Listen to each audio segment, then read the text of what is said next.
Yes మనతో పాటు MLC Tata Madhu గారు ఉన్నారు. మధు గారితో మాట్లాడి ఇప్పుడు జూబ్లీ హిల్స్ నియోజకవర్గంలో జరుగుతున్న ఎలక్షన్స్ గురించి మాట్లాడి తెలుసుకుందాం. నమస్తే సార్. నమస్కారం సార్ చెప్పండి, మాగంటి గోపీనాథ్ గారు లేని లోటు ఈ ప్రజలందరూ, ఈ డివిజన్ ప్రజలందరిలో కూడా కనిపిస్తుంది.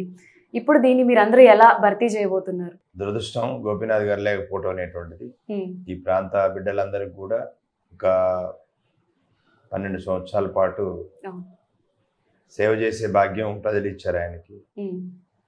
బట్ అన్ఫార్చునేట్లీ తను చనిపోవటం అనేటువంటిది బాధాకరమైన విషయం. ఇలాంటి పరిస్థితులలో ఆయన అనుకున్నటువంటి ఆశయాలను ముందుకు తీసుకుపోవటం కానీ, ఆయన నమ్ముకున్న ప్రజలను కాపాడటం కోసం కానీ, లేకపోతే వాళ్ళ అవసరాలు తీర్చడం కోసం కానీ, బాధలో ఉన్న భర్త చనిపోయినటువంటి బాధలో ఉన్నా కానీ పార్టీ ఇచ్చినటువంటి ఒక పిలుపుకి స్పందించి సున్నితమ్మ ఈరోజు పోటీ చేయటం అనేది గొప్ప విషయం. ఎందుకంటే భర్త చనిపోయి పుట్టెడు దుఃఖంలో ఉండి కూడా తన భర్తను నమ్ముకున్నటువంటి ప్రజల కోసం ముందుకు రావడం అనేది ఖచ్చితంగా అభినందించవలసినటువంటి విషయం. ఈ విషయంలో ఎవరికి కూడా భిన్నాభిప్రాయం ఉండాల్సిన అవసరం లేదు. కానీ ఇబ్బందికరమైన పరిస్థితి ఏంటంటే, జనరల్గా ఏంటంటే అనారోగ్యంతో చాలామంది చనిపోతారు. చనిపోయిన దాన్ని కూడా రాజకీయం చేసేటువంటి ఒక దుర్మార్గమైన దుష్ట సంస్కృతిని కాంగ్రెస్ పార్టీ ఈ ఎన్నికల్లో ముందుకు తెచ్చింది. క్యాబినెట్లో మంత్రులుగా ఉన్నటువంటి వ్యక్తులే భర్త చనిపోయిన భార్య పోటీ చేస్తుంటే, ఒక పక్క మహిళ, ఇంకో పక్క భర్త చనిపోయారు, ఆల్రెడీ బాధలో ఉంది. అలాంటి ఆమె మీద ఒక వెకిలి కామెంట్స్, చిల్లర కామెంట్లు చేసేసి ఏదో ఆర్టిఫిషియల్గా ఏడిపిస్తున్నారని, ఇంకో రకంగా చెప్పడం ప్రజలు జీర్ణించుకోలేకపోతున్నారు. చాలామంది జూబ్లీ హిల్స్ మీ అందరిని కలిసినప్పుడు ఈరోజు కూడా ఇప్పటికే 2-3 వీడియోలు చూసాయి. ఈరోజు చాలామంది తిడుతున్నారు. ఎందుకంటే ఇట్స్ ఎమోషనల్ బాండింగ్ భార్యాభర్తల మధ్య. దాన్ని కూడా మంత్రులు ఈ విధంగా దిగజార్చడం అనేటువంటిది ప్రజలు అసహించుకుంటున్నారు. కాబట్టి గోపీనాథ్ గారు చేసినటువంటి ఈ నియోజకవర్గాన్ని చేసిన డెవలప్మెంట్, ఎందుకంటే మేము అన్ని కాలనీలు తిరుగుతూ ఉన్నాము. గతంలో 2014కి ముందు కంటే గోపీనాథ్ గారు ఎమ్మెల్యే అయిన తర్వాత మా యొక్క కాలనీలు, మా ఏరియాలు డెవలప్ అయినాయని చెప్తున్నారు. నిన్న మేము మధురానగర్ కాలనీకి వెళ్ళాం. అప్పుడు గోపీనాథ్ గారి కంటే ముందు ఒక డివైడర్ ఉండేదట. అంటే ఎగ్జాంపుల్గా వీళ్ళు ఈ హైదరాబాద్లో వచ్చి దాన్ని కూలగొట్టబోయారు. అయితే మంత్రి గారి దగ్గరికి వెళ్ళి కలిసి వచ్చారట. సార్ ఇది కూలగొట్టొద్దు, ఇది ఇబ్బంది అవుతుంది, రేపు మా పిల్లలకి యాక్సిడెంట్స్ అవుతాయి, ఇవన్నీ లేకపోతే ఇబ్బందికర పరిస్థితి అవుతుంది. మంత్రి గారిని కలిసిన నెక్స్ట్ డేనే దాన్ని మొత్తం కూలగొట్టేశారు. ఇప్పుడు వాళ్ళకి ఆ ఏరియా అంతా ఒక అరాచకం అయిపోయింది. వాళ్ళు అదే బాధపడుతున్నారు. అసలు మేము 14 yearsలో మేము ఎప్పుడు ఇలాంటి పరిస్థితి చూడలేదండి, మేమేం చెప్తుంది అయింది. ఈరోజు ఇంకో పెద్ద మనిషిని కాలనీ ప్రెసిడెంట్ కలిసి వచ్చాం. ఈ కాలనీలో గోపి గారు ఎమ్మెల్యే అయిన తర్వాత మాకు ఎక్కడ కూడా నీటి ఎద్దడి కానీ మంచినీటి సమస్య కానీ లేదని చెప్పారు. కానీ ఇప్పుడు ఇక్కడ ప్రధానమైన సమస్య మంచినీటి సమస్య. నీళ్లు రావట్లేదు. ఇక్కడ చాలా మంది ఇబ్బంది పడుతున్నారు. అందరు ఎంప్లాయీస్ ఉన్నారు. ప్రతి ఒక్కళ్ళు అదే అంటున్నారు, గోపి గారు ఎమ్మెల్యే ఉన్నప్పుడు ఇది రాలేదు, గోపి గారు లేకపోయేవారికి ఎట్లా వస్తుందండి అంటే ఈ ప్రభుత్వం ఏం చేస్తుంది? ప్రభుత్వాన్ని ఎన్నుకున్న తర్వాత ప్రజలకు సేవ చేయాల్సిన ప్రభుత్వం నిద్రపోతుంది. ప్రజలు ఏ సమస్యలు ఎదుర్కొంటారు, ఆ సమస్యల మీద పనిచేయట్లేదు, వాళ్ళ సొంత లాభాలు చూసుకుంటున్నారు. కాబట్టి ఖచ్చితంగా మళ్ళా గోపీనాథ్ గారికే ఓటేస్తాం, వారి భార్యకే ఓటేసి మేము ఖచ్చితంగా గెలిపిస్తాం. కేసీఆర్ గారు ఉన్నప్పుడు మాకు చాలా ప్రశాంతంగా ఉండేదండి. ఈరోజు హైడ్రా పేరుతోని చాలా బస్తీలలో తిరుగుతూ ఉన్నాం. రేపు ఎప్పుడొచ్చి మా మీద పడతారు అనేటువంటి ఒక భయాందోళనలో వాళ్ళు ఉన్నారు. సో ఎక్కడికి వెళ్ళినా ప్రజలు వాళ్ళ బాధలు చెప్తున్నారు. 2 కాంగ్రెస్ పార్టీ ఇచ్చినటువంటి ఏ హామీని కూడా కాంగ్రెస్ పార్టీ నెరవేర్చలేదు. దాంతో అసలు హైదరాబాద్లో ఉన్న ప్రజలతో పాటు ప్రత్యేకించి జూబ్లీ హిల్స్ ప్రాంత ప్రజలు, ఎందుకంటే ఇక్కడ చాలా స్లమ్స్ ఉన్నాయి. స్లమ్స్లో ఉన్నటువంటి పేద బిడ్డలకి వాళ్ళు చెప్పినటువంటి ఏ సమస్య అనేది పరిష్కారం కాలే కాంగ్రెస్ ఇచ్చిన హామీ కూడా. ఇవాళ కేసీఆర్ గారు ఏదైతే కొల్లూరులో కట్టిన డబుల్ బెడ్రూమ్స్ ఏదైతే ఉన్నాయో ఆ ఒక్క డబుల్ బెడ్రూమ్లు ఇక్కడి నుంచి కనీసం 3600 ఫ్యామిలీలు ఇక్కడి నుంచి షిఫ్ట్ చేశారు గోపీనాథ్ గారు. 3600 మందికి పక్కా ఇండ్లు ఇచ్చారు, డబుల్ బెడ్రూమ్ ఇచ్చి ఇక్కడ మూవ్ చేశారు. అది తప్ప ఒక్క ఇల్లు కూడా ఇక్కడ ఇవ్వలేదు ఈ రోజుకి. అది కూడా గుర్తు చేసుకుంటున్నారు. కాంగ్రెస్ పార్టీ ఇచ్చిన ఏమైనా మీరు తులం బంగారం కావచ్చు, లేదా 2,000 రూపాయలు 4,000 రూపాయలు చేస్తామని కానీ, కేసీఆర్ గారి కిట్ కానివ్వండి, ఇట్లా అనేక ఉండే వాగ్దానాలు ఏ ఒక్క వాగ్దానం కూడా చేయలేదు. ఒక్క మహిళలకు ఇచ్చినప్పుడు ఆర్టీ బస్సు ఫ్రీ బస్ తప్ప. దానివల్ల మాకు ఒరిగేది ఏం లేదండి. కానీ మాకు అవసరమైనటువంటివి ఈరోజు కాంగ్రెస్ పార్టీ ఏది చెప్పిందో మేము మోసపోయిన భావనలో ఉన్నారు. అట్లాగే ఇక్కడ ఉన్న క్యాండిడేట్స్ విషయంకి వస్తే గోపి గారి భార్యకి ఇటువైపు నుంచి బీఆర్ఎస్ నుంచి కేసీఆర్ గారి ఆశీస్సులతో పోటీ చేస్తుంది. అటువైపు ఒకప్పుడు ఒక ఫ్యాక్షనిస్ట్ లాగానో ఒక గుండాలాగానో ఉన్నటువంటి వ్యక్తి యొక్క కుటుంబం నుంచి ఒక వ్యక్తి పోటీ చేస్తున్నాడు. కాబట్టి రేపు మాకు అరాచకం వద్దు, మాకు అభివృద్ధి కావాలి, అరాచక శక్తులు గెలిస్తే గతంలో 2000 సంవత్సరం కంటే ముందు హైదరాబాద్లో ఎట్లా పరిస్థితులు ఉన్నాయో మళ్ళీ అదే పరిస్థితులు పునరావృతం అవుతాయి. కాబట్టి అరాచకం వద్దు, అభివృద్ధి వద్దు అంటున్నారు.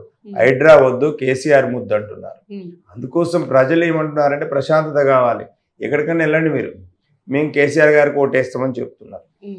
కేసీఆర్ గారికే ఇస్తామని.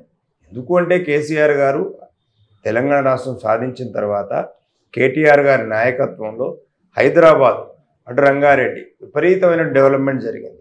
ఇక్కడ ఉన్నటువంటి యువత ఉద్యోగాల కల్పనలో కానివ్వండి, మౌలిక వసతుల కల్పనలో కానివ్వండి, ఇప్పుడు ఎన్ని ఫ్లైఓవర్లు వచ్చినాయి, ఎన్ని అండర్ పాస్లు వచ్చినాయి, ఎన్ని ఐటీ కంపెనీలు వచ్చినాయి, ఇంతమందికి ఉద్యోగాలు వచ్చినాయి. సుమారుగా 9 లక్షల పైగా ఇలా ఐటీ ఉద్యోగాలు ఇక్కడ కల్పన జరిగింది. దానికి అనుబంధంగా కొన్ని కోట్ల మందికి ఇలా ఇక్కడ జాబ్స్ అంటే ఉపాధి దొరికింది. కోసం ప్రజలు ఏమనుకుంటారంటే ప్రశాంతత కోరుకుంటారు, వాళ్ళు పీస్ఫుల్గా ఉండాలనుకుంటున్నారు. ఇప్పుడు మీరు వెళ్తే మీరు వస్తున్నప్పుడు చూస్తారు అన్ని రోడ్లు తవ్విపెట్టారు. ఎందుకంటే ఎలక్షన్స్ వచ్చాయి కాబట్టి డెవలప్మెంట్ చేస్తాం. ప్రజలు ఇబ్బంది పడుతున్నారు, ఎటు వెళ్ళాలో కూడా అర్థం కాని పరిస్థితి.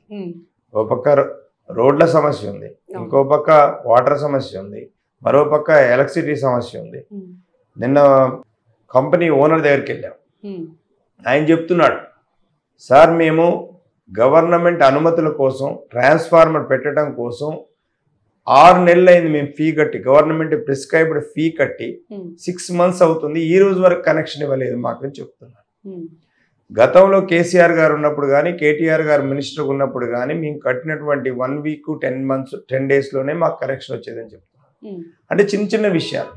అట్లాగే చాలా మంది ఇక్కడ రియల్ ఎస్టేట్ మీద డిపెండ్ అయి ఉన్నారు. రియల్ ఎస్టేట్ అనేటువంటిది మొత్తం కుప్పకూలిపోయింది. చాలా మంది ఇక్కడ యూనిట్స్ ఖాళీగా ఉన్నాయి, అసలు రిజిస్ట్రేషన్ తగ్గిపోయింది. నిన్న మేము ఎర్రగడ్డలో ఉన్నటువంటి రిజిస్ట్రేషన్ ఆఫీస్కి వెళ్ళి వచ్చాం, రిజిస్ట్రార్ గారితో మాట్లాడుతున్నాను. నేను జస్ట్ సింపుల్గా అడిగాను, 2023కి బిఫోర్ 2023కి తర్వాత ఎట్లుంది మీ ఆఫీస్లో అంటే, ఆ రష్ చూసి చాలా ఎక్కువ ఉంది. ఇదేం రష్ సార్, బీఆర్ఎస్ ఉన్నప్పుడు అసలు ఇక్కడ ఎవరు పట్టేవాళ్ళు కాదు సార్, కూర్చోడానికి ప్లేస్ ఉండేది కాదు సార్, నాకు గాలి కూడా ఆడేది కాదని చెప్పారు. ఈరోజు రిజిస్ట్రేషన్లు తగ్గిపోయినాయి, సేల్స్ తగ్గిపోయినాయి, కన్స్ట్రక్షన్ తగ్గిపోయింది. బీహార్ నుంచి వచ్చిన కార్మికులు కానీ, యూపీ నుంచి కార్మికులు కానీ, ఒరిస్సా కార్మికులు కానీ, బెంగాల్ కార్మికులు చాలా మంది బ్యాక్ వెళ్ళిపోయారు పనులు లేక. అప్పుడు తెలంగాణ రాష్ట్రం అనేటువంటిది దేశంలో ఉన్నటువంటి చాలా మందికి ఉపాధి చూపించింది. ఈరోజు కాంగ్రెస్ పార్టీ అధికారంలోకి వచ్చిన తర్వాత ఇక్కడ రియల్ ఎస్టేట్ కుప్పకూడటం అనేటువంటిది వీరి విధానాల వల్ల. వారు ఎంతసేపు కాంగ్రెస్ పార్టీ వాళ్ళ ఇంటర్నల్ ఘర్షణలతోనో లేకపోతే వాళ్ళ సంపాదనలో పోటీ పడుతున్నారే తప్ప ప్రజల అభివృద్ధిలో పోటీ పడటం లేదు. మీరు ఈరోజు చూశారు లేటెస్ట్గా రేవంత్ రెడ్డి గారి క్యాబినెట్లో ఉన్న తన సహచర మంత్రి కొండా సురేఖ గారు కూతురు కొండా సురేఖ గారు ఆరోపించారు, ఈ రాష్ట్రంలో మమ్మల్ని వివక్షతకు గురి చేస్తున్నారు. రేవంత్ రెడ్డి, పొంగులేటి శ్రీనివాసరెడ్డి, వేం నరేందర్ రెడ్డి వీళ్ళందరూ ఒక కోటరీగా ఏర్పడి దోచుకుంటున్నారని చెప్పారు. టెండర్లు సమ్మక్క సారక్కకు గుడి నిర్మాణం పునర్నిర్మాణం కోసం టెండర్లు వేస్తే ఉండాల్సిన దేవాదాయ శాఖలో వేసినటువంటి టెండర్లను క్యాన్సిల్ చేసి పొంగులేటి శ్రీనివాసరెడ్డి గారు రెవెన్యూ శాఖలోకి టెండర్లు మార్చారు, అది క్యాన్సిల్ చేసి అని చెప్తున్నారు. దానికోసం ఈ ఒక రోజంతా నుంచి జరుగుతున్నటువంటి డెవలప్మెంట్స్ మీరు చూస్తూనే ఉన్నారు. అట్లాగే కేసీఆర్ గారు ఎప్పటి నుంచో చెప్తున్నారు, బీఆర్ఎస్ అధికారం ఉన్న దగ్గర నుంచి కూడా బీసీలకు, ఒక బీసీలని కాదు ఏ కులాలకైనా వారికి ఉన్నటువంటి జనాభా ప్రాతిపదికన వాళ్ళ రిజర్వేషన్స్ ఉండాలి, ఆ రిజర్వేషన్లు అందాలి అంటే రాజ్యాంగ సవరణ జరగాలి అని కేసీఆర్ గారు చెప్పారు. ఆ విషయం తెలిసి కూడా రేవంత్ రెడ్డి ఇది జరగదని తెలిసి కూడా ఆ రోజు కేసీఆర్ గారు అసెంబ్లీలో పెట్టేసేసి ఆ రోజు తీర్మానం చేశారు. కానీ ఈ రోజు రేవంత్ రెడ్డి దాన్ని ఒక డ్రామా ఆడి మళ్ళా అసెంబ్లీలో పెట్టి తీర్మానం అన్ని పార్టీల మద్దతు అని చెప్తే అది గవర్నర్ దగ్గర పెండింగ్ లో ఉండగానే మళ్ళీ జీవో నెంబర్ 9 తెచ్చాడు. హైకోర్టుకి వెళ్ళారు, హైకోర్టు కొట్టేసింది. ఇక్కడ సిగ్గుపోలేదని చెప్పి సుప్రీంకోర్టుకి వెళ్ళారు. సుప్రీంకోర్టు ఏం చెప్పింది, ఇలా తిట్టి ఇలా కొట్టేసింది. మీరు జీవో నెంబర్ 9 కరెక్ట్ కాదు, ఇట్స్ అగెన్స్ట్ కాన్స్టిట్యూషన్. గవర్నర్ దగ్గర బిల్ పెండింగ్ ఉండగా మీరు ఎట్లా చేస్తారు, పాత రిజర్వేషన్ల ప్రకారం. పాత రిజర్వేషన్లు ఏం పెట్టారు, బీఆర్ఎస్ గవర్నమెంట్. వీళ్ళ ముఖం జల్లలే. మొన్న హైకోర్టులో చేసినప్పుడే పాత రిజర్వేషన్లతో పోతే ఇబ్బంది, కానీ మళ్ళా కేసీఆర్ గారు చేసిన రిజర్వేషన్లతో మేము పోతే మాకు నవ్వుల పాలవుతాం అని చెప్పి సుప్రీంకోర్టుకి వెళ్ళారు.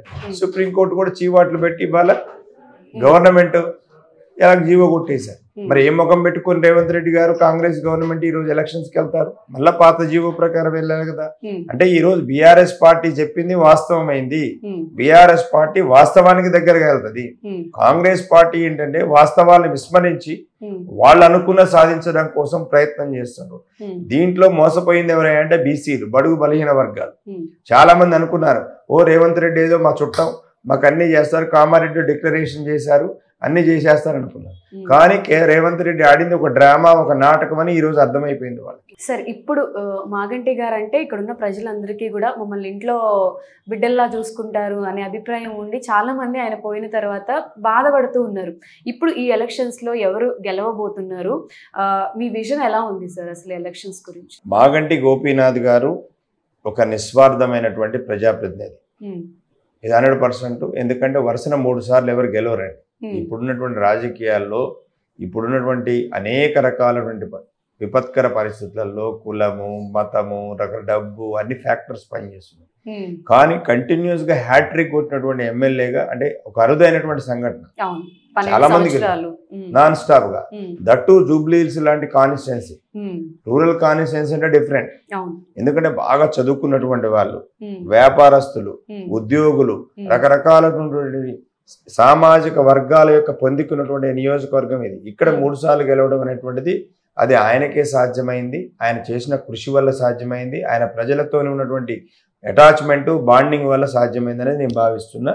ఇవాళ ఆయన దురదృష్టవశాత్తు ఆయన చనిపోయినా, ఇవాళ ఆయన చేసినటువంటి సేవలు నియోజకవర్గ ప్రజలకి వారందరి ప్రతి ఇంట్లో గుర్తున్నాయి, వారందరి మనసుల్లో ఉన్నాయి. ఎక్కడికి వెళ్ళినా కానీ మాగంటి గోపి గారి యొక్క సతీమణి శ్రీమతి సునీతమ్మ గారిని మేము గెలిపించుకుంటామని పార్టీలకు అతీతంగా, కులాలకు అతీతంగా, మతాలకు అతీతంగా ఈరోజు సునీతమ్మ గారికే మా సపోర్ట్ అని చెప్తున్నారు. 2 కేసీఆర్ గారి నాయకత్వం ఈ రాష్ట్రానికి మళ్ళా అవసరం అనేటువంటి భావనలో ఉన్నారు.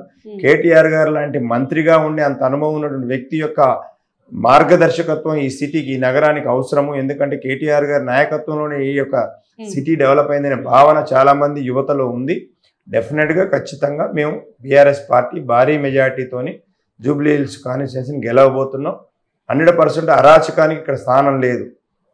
ఇక్కడ అరాచకానికి కానీ, దౌర్జన్యాలకు కానీ, గుండాగిరికి ఇక్కడ స్థానం లేదు. ప్రశాంతమైన అపోజిషన్ గురించి ఏం చెప్తారు సార్ మీరు? అపోజిషన్ అంటే వాళ్ళకి ఏం హిస్టరీ లేదండి. ఉన్నది ఒకటే హిస్టరీ. వాళ్ళు ప్రజల్ని మీద దౌర్జన్యం చేసి దోసుకున్నటువంటి కుటుంబం అది. ఒక గుండాగిరి చేసినటువంటి కుటుంబం అది. దౌర్జన్యం చేసిన కుటుంబం అది. కూనీలు చేసినటువంటి కుటుంబం అది. అది వర్సెస్ ప్రజలకు సేవ చేసినటువంటి కుటుంబం. ఏది కావాలనేది ప్రజలు నిర్ణయించుకుంటారు. కాబట్టి ఇప్పుడు ఉన్నటువంటి దాంట్లో మాకు అరాచకం వద్దు, మాకు అభివృద్ధే ముద్దు. కాంగ్రెస్ పార్టీ వద్దు, హైడ్రా వద్దు, కేసీఆర్ ముద్దు. ఇవి రెండింటి మీదనే ఈరోజు ఎన్నికలకు పోతున్నాం. ప్రజలు కూడా అదే నమ్ముతున్నారు. ఈరోజు మాకు కావాల్సింది కేసీఆర్ ఉన్నప్పుడు డెవలప్మెంట్ అయింది. కేసీఆర్ ఉన్నప్పుడే హైదరాబాద్ బాగుంది. కేసీఆర్ వల్లనే తెలంగాణ రాష్ట్రం వచ్చింది. కేసీఆరే గొప్పవాడు. మా భ్రమలు తొలగిపోయాయి. రేవంత్ రెడ్డి చెప్పినవన్నీ కూడా డ్రామాలు, అబద్ధాలు అని ప్రజలకు అర్థం. సార్, సునీత గారు ఇప్పుడు ఎమోషనల్గా ఆవిడ చాలా వీక్గా ఉన్న టైంలో కూడా ఆవిడని చాలా ట్రోల్ చేశారు, నెగిటివ్ కమెంట్స్ చేశారు. అంటే లీడర్షిప్ క్వాలిటీ అంటే ఫస్ట్ మాట్లాడాలి, ఆవిడ ప్రజలతో మాట్లాడట్లేదు అని చెప్పి. దీని మీద మీ అభిప్రాయం ఏంటి? సునీత గారు ఏ పరిస్థితుల్లో పోటీ చేస్తున్నారు అనేది కూడా మనం అర్థం చేసుకోవాలి. సునీత గారు భర్త చనిపోయి ఎన్ని రోజులు అవుతుంది? ఒక భర్తకి భార్యకి మధ్య ఉండే బాండింగ్ ఏంటి? తనకంటూ ఒక పెద్ద దిక్కుగా కుటుంబానికి ఉన్న వ్యక్తి, జీవితాంతం తనతో కలిసి ఉండాల్సిన వ్యక్తి అకాల మరణం చెందటం వల్ల ఎంత మనోవేదన చెందుతారు, ఎస్పెషల్లీ లేడీస్. కాబట్టి ఆమె కూడా ఇంకా ఆ షాక్లోనే ఉన్నారు. కాబట్టి ఆమె ఇంకా ధైర్యం ధైర్యంగా వచ్చి ముందుకొచ్చి నేను కంటెస్ట్ చేస్తా అని చెప్పటే గొప్ప విషయం. పిల్లలు కూడా సపోర్ట్ చేస్తున్నారు, పిల్లలు కూడా తిరుగుతున్నారు, ఇద్దరు పాపాలు తిరుగుతున్నారు, బాబు తిరుగుతున్నాడు, అందరు తిరుగుతూనే ఉన్నారు. So they are fighting. ఎందుకంటే వాళ్ళ నాన్నగారు చేసిన వాళ్ళ కళ్ళ ముందు మెదులుతున్నాయి కదా. సో అందుకోసం పబ్లిక్ తోని లింక్ పోగొట్టుకోవద్దు అనుకుంటారు. డెఫినెట్ గా ఎవరైనా చెప్పినా అల్టిమేట్ గా సునీత గారు విజయం సాధిస్తారు. సార్ ఫైనల్ గా ఈ డివిజన్ లో ఇంకా ఎవరు విన్ అవుతారని మీరు అనుకుంటున్నారు? కంపల్సరీ 100% సునీత గారే అనుకోవచ్చా? ప్రజల యొక్క ఆదరణ, ప్రజల యొక్క దీవెనలు, కేసీఆర్ గారి ఆశీస్సులు, మాగంటి గోపీనాథ్ గారి సతీమణి మాగంటి సునీత గారికే ఉన్నది. మేము గత వారం రోజులుగా తిరుగుతున్నాం, పార్టీలకు అతీతంగా అందరినీ కలుస్తున్నాం, కులాలకు అతీతంగా మతాలకు అతీతంగా అందరినీ కలుస్తూనే ఉన్నాం. ప్రతి ఒక్కళ్ళు చెప్పేది ఒకటే, సార్ ఇది ఈ యొక్క నియోజకవర్గం, ఈ ప్రాంతం, మా కాలనీ ప్రశాంతంగా ఉండాలంటే సునీతమ్మ లాంటి ఆమె ఉండాలి, మాకు కాంగ్రెస్ అభ్యర్థి లాంటి వాళ్ళు వద్దు, వాళ్ళ చరిత్రే ఒక అరాచక చరిత్ర. కాబట్టి మేము కూడా మీ యొక్క యూటీవీ ద్వారా ఈ నియోజకవర్గ ప్రజలకి విజ్ఞప్తి చేసేది ఏంటంటే, అరాచక శక్తులను ఓడించండి, కూనీకోరులను ఓడించండి, ప్రజాస్వామ్యానికి పట్టం కట్టేటువంటి శక్తులకు ఓటేయండి, ప్రజాస్వామ్యాన్ని నమ్ముకొని ప్రజలకు సేవ చేసేటువంటి మాగంటి సునీత గారు లాంటి వాళ్ళకి ఓటేయండి, తెలంగాణ రాష్ట్రాన్ని తీసుకొచ్చి తెలంగాణ రాష్ట్రాన్ని భారతదేశ ముఖ చిత్రంలో నెంబర్ 1 రాష్ట్రంగా నిలబెట్టిన కేసీఆర్ గారికి ఓటేయండి, ఈ యొక్క హైదరాబాద్ ముఖ చిత్రాన్ని మార్చినటువంటి కేటీఆర్ గారి నాయకత్వానికి ఓటేయండి అని మీ టీవీ ద్వారా ఈ నియోజకవర్గ ప్రజలకు విజ్ఞప్తి చేస్తున్నారు. ప్రజలు మెచ్చిన నాయకుడు ఎవరు అంటే మాగంటి గోపీనాథ్ గారు అని చెప్పుకోవచ్చు. ఇప్పుడు మీరందరి సపోర్ట్ వల్ల సునీత గారు ఇంత ముందుకు వచ్చారు. అలానే సక్సెస్ఫుల్గా ఇంకా ఎన్నో మంచి పనులు చేయాలని చెప్పి హార్ట్ఫుల్గా కోరుకుంటున్నాను sir. Thank you so much. Thank you.